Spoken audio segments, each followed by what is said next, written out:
Hello everyone, this is Sibel Edmonds with Newsbud, and this is another unedited, raw, spontaneous video I decided to put out there on the go, obviously, to talk about a few things that prompted this video. I wanted to share it with my Newsbud community. I wanted to share it with some of you who have been following me and who have watched my previous fireside chat video, and bring up some topics, certain issues during this period of crises that no one else is talking about. Allow me to correct that. Maybe some people are talking about it, but I haven't heard it.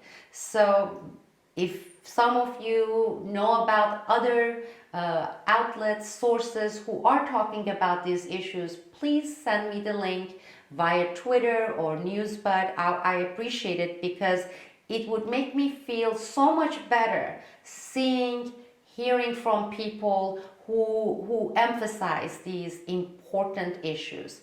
One important issue, and I don't care if this is going to sound cheesy or corny, but I'm going to go ahead and say it. One important issue is human decency, okay? And human decency becomes, I believe, one of the most important things during periods like this, during crises like this. Again, right now, I'm not going to get into man-made crisis, organic crisis, who is to blame. It is what it is. We'll talk about the other aspects in a different format, with research papers, with straight quotes, statistics, data later. But I want to talk about human decency. And I'm going to actually, I don't usually share personal information. As you know, I'm very private. I have been private. I have been very public, and yet I have remained very private during this 18-20 years as an activist, as a journalist, as an analyst.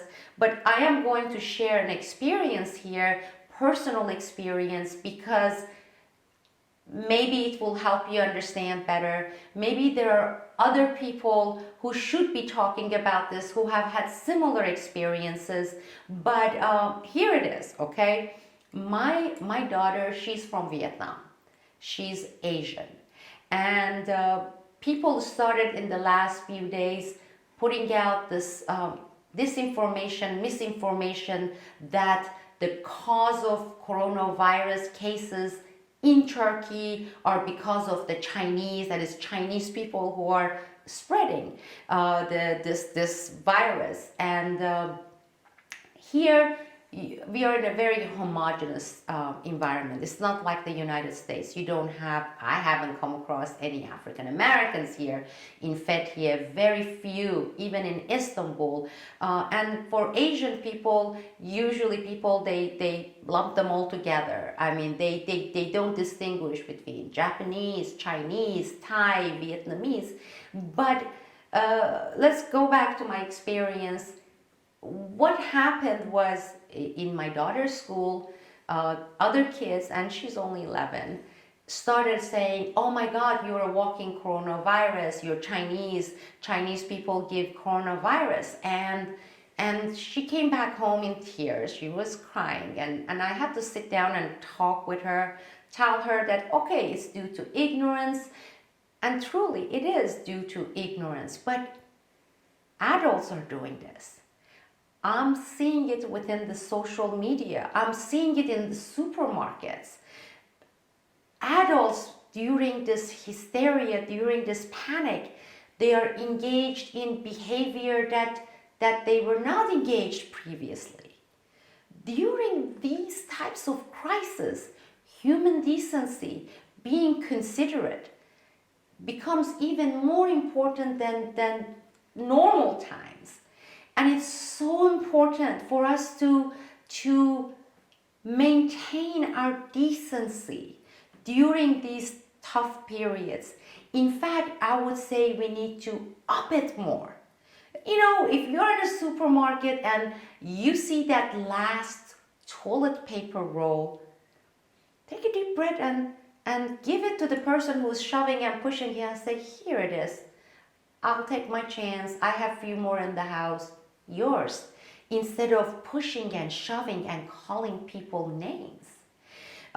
There are instances here, and they're being recorded, where certain people are saying, oh, coronavirus is a design by Israel and is being spread and is being exported to Turkey and other nations from Israel by the Jews. It's a Jew conspiracy. Oh my God, shame on you. People, these are ugly things. To use these crises, during these crises, to start showing these ugly, nasty, xenophobic, racist behavior makes you look so ugly, makes us all as human look ugly. It makes these horribly difficult times much, much harder, much more difficult. Please let us remain civilized and decent. Let us be kind. Let us be good. Let us adhere to goodness, especially when we are surrounded with a lot of bad right now during this crisis. I needed to get this thing off of my chest, share it with you, and I want to emphasize it that yes, we need to talk about these topics as well. Nowadays, we can't gather based on the new rules in churches, in mosques, in the synagogues. Schools are out. Community meetings are not taking place. And I don't see it in the social media. I haven't seen it in the social media. If there are forums like that, please let me know as well. Because I would love to unite with and follow those people who believe in and who want us to adhere to basic human decency. I needed to talk about this, and that is one of the points that I wanted to talk about. There are others as well. Okay, misinformation, disinformation. I am seeing a lot of it, people. We are seeing a lot of it, and it is making the situation, coronavirus hysteria, the crises, the emergencies, etc., so much worse. Again, I want to give you an example of this, okay? Some people, and I have seen it, they have been constantly bombarding the social media, various internet forums with this panic approach, with this very hysterical, scandal-ridden manner, saying, get your cash out of the banks. We need to go and get all our money out of the banks and hoard it at home because they're going to take it away from you people. They have a plan. They have a design. They're going to take your money. They're going to take my money. Take your saving out. You're not going to be able to get cash. Well, guess what? Doing this prompted a lot of people to run to the ATMs, to the banks, and withdrawing, saying the banks, the government, they're out there to get our money. Well, without checking the sources, without really looking into the sources of this information. Guess what happened? And this is a real-life example, real-time example almost, because it has happened in the past 24 hours. People doing that prompted the banks and the government sending messages, putting alerts saying, look, a lot of this is happening, and now we just placed the limit because, we are unable to deal with masses of people going there getting cash out of the banks. So we have limit the amount of cash you can get out of your bank or banks to X amount of number. Well, guess what happened next? When this happened, people went, look, we were right. We were right. Look, they are limiting our access to our cash. Do you understand what I'm talking about? This is an example of self-fulfilling prophecy, okay? Because misinformation gets out there. These awful, awful people, these nasty people out there put out false information, fake news, flame the fire, fan it. And some people react to that. I don't, but a lot of people do. And when they react to it, when we react to it, that brings a reaction. Look, every action brings a reaction. The reaction from whether it's the business or the banks or the government, that reaction then prompts more of this other action. And then it becomes this vicious cycle of who's starting what first. During this period, it is so important to remain calm. We talked about that before. To remain rational, to check the sources of our information. Sure, remain vigilant, do your research, but it's so important not to allow people, and these people, if I were to go and somehow gather statistics from the types of individuals who put information like this on YouTube and Facebook and Instagram or whatever, Twitter, I can guarantee you 9 out of 10 of these people don't have any money in the banks. They don't have any savings. Probably many of them haven't had real jobs, or you know what I'm talking about? They sit and they do this. They are there they're not even profiting from this. It may be some sort of a mental condition. It may be some sort of a psychological condition. There are these people who thrive upon making people panic, create the scandals, fan scandals, disseminate, personal attacks, put out all sorts of unsubstantiated claims, allegations. There are so many of them. They are all over the world. During this crisis period, it is very important to speak up when you come across people like that, okay? Some of them may not even know how much damage they are causing, and say, stop doing this. Stop disseminating disinformation. Don't sell panic. This is wrong. Usually people don't want to be the first to point out to something.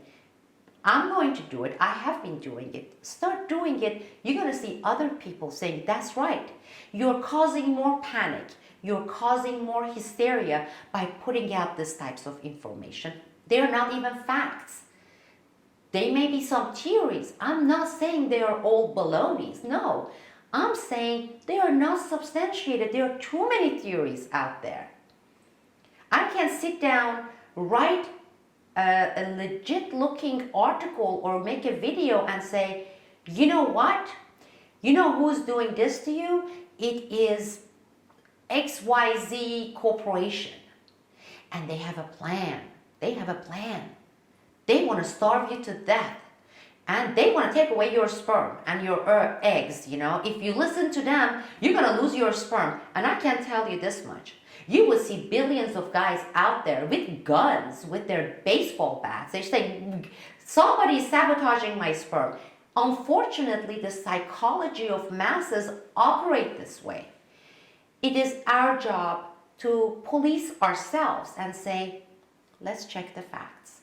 Let's not make the situation worse by inflaming people, by putting more unsubstantiated causes for panic and hysteria. Let's warn the people we know, the people we see who are engaged in this. It's important to do this it's much more important even for those of us who are trying to sift through facts from false information, fake news from real news, real research versus agenda-driven research.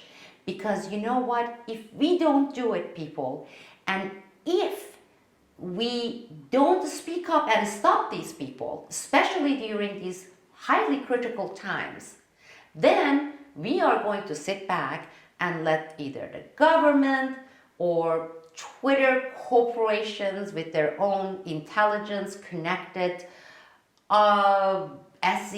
CEOs and directors, or the YouTube, the Google guys make that decision for us.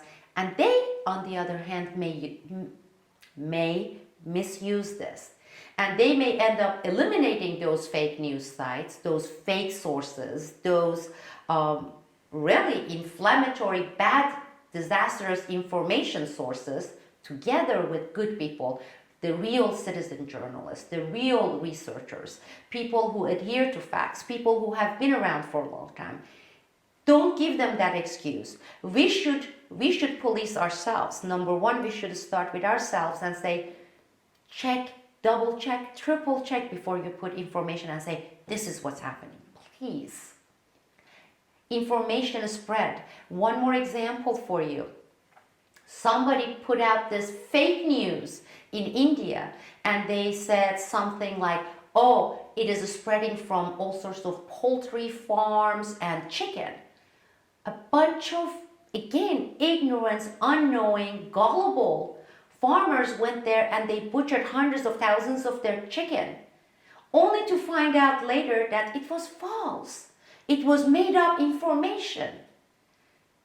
I mean, do you know how many people may be dependent on that income to live?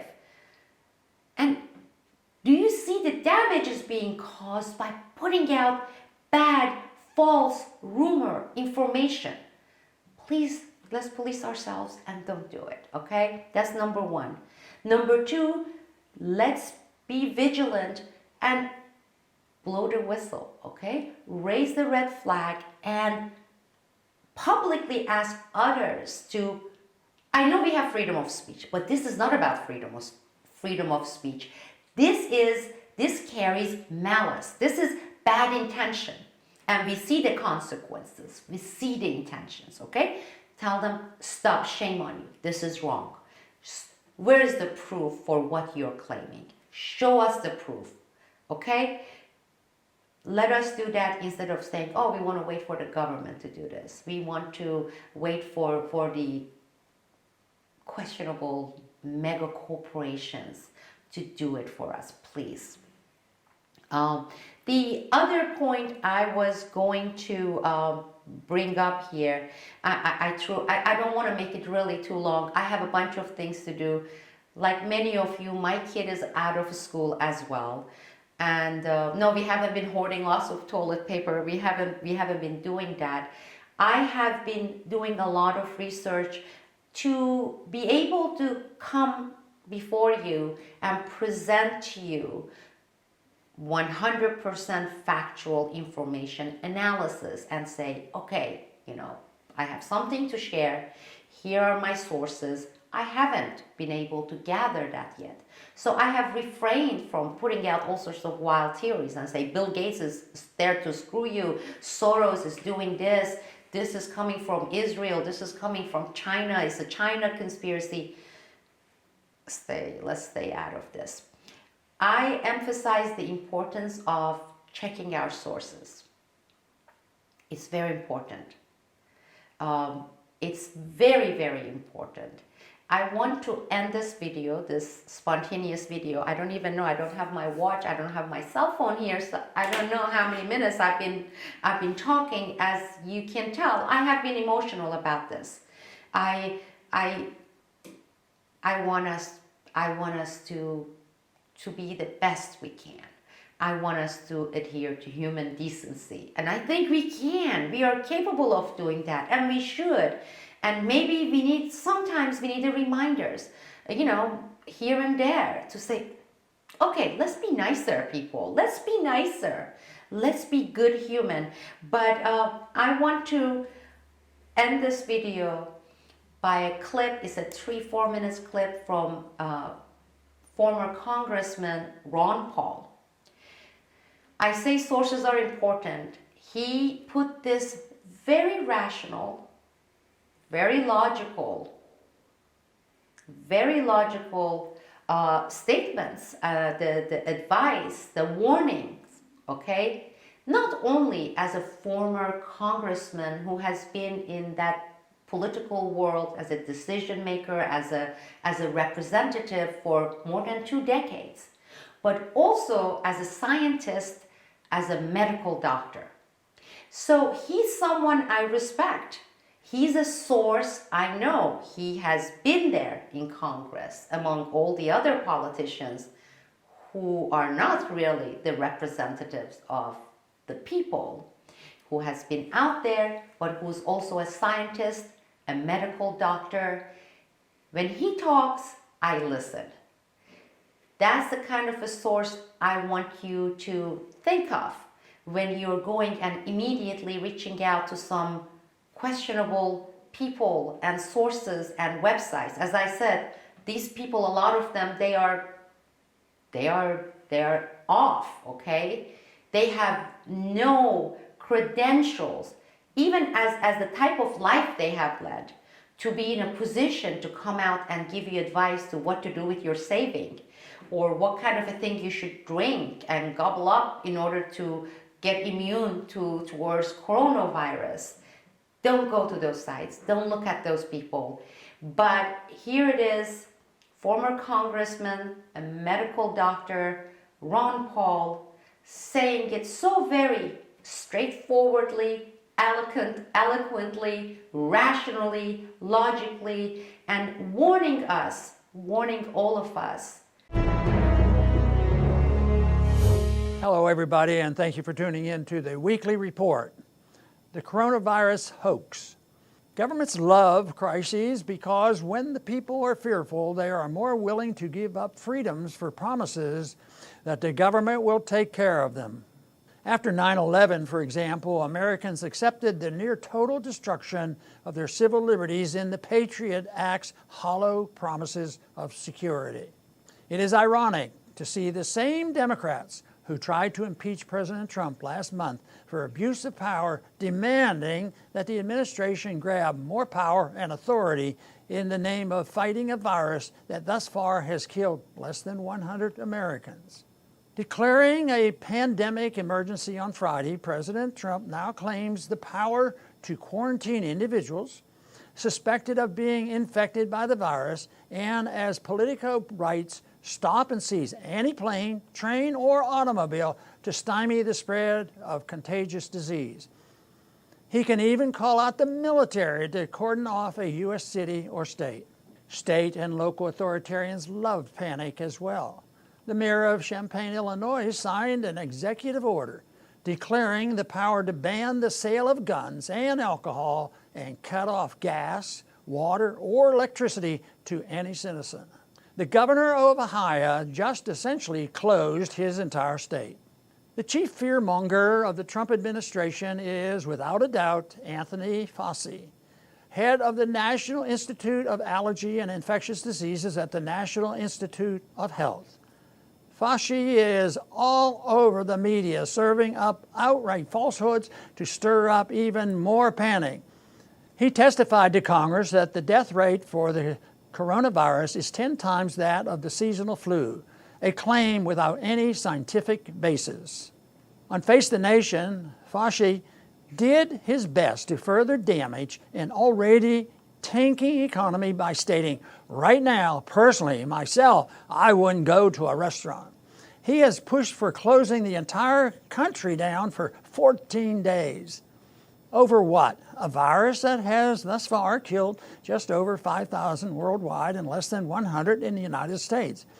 By contrast, tuberculosis, an old disease not much discussed these days, nearly killed 1.6 million people in 2017. Where's the panic over this?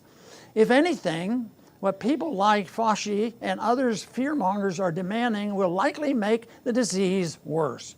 The martial law they dream about will leave people hunkered down inside their homes instead of going outdoors or to the beach where the sunshine and fresh air would help boost immunity. The panic produced by these fearmongers is likely helping spread the disease as massive crowds rush into Walmart and Costco for that last roll of toilet paper. The madness over the coronavirus is not limited to politicians and the medical community. The head of the neoconservative Atlantic Council wrote an editorial this week urging NATO to pass an Article 5 declaration of war against the virus. Are they going to send the tanks and drones to wipe out these microscopic enemies? People should ask themselves whether the coronavirus pandemic could be a big hoax, with the actual danger of the disease massively exaggerated by those who seek to profit financially or politically from the ensuing panic. That is not to say the disease is harmless. Without question, people will die from coronavirus. Those in vulnerable categories should take precautions to limit their risk of exposure. But we have seen this movie before. Government overhypes a threat as an excuse to grab more of our freedoms. When the threat is over, however, they never give us our freedoms back. Thanks for listening. This is Sibel Edmonds with Newsbud with another fireside chat. See you soon.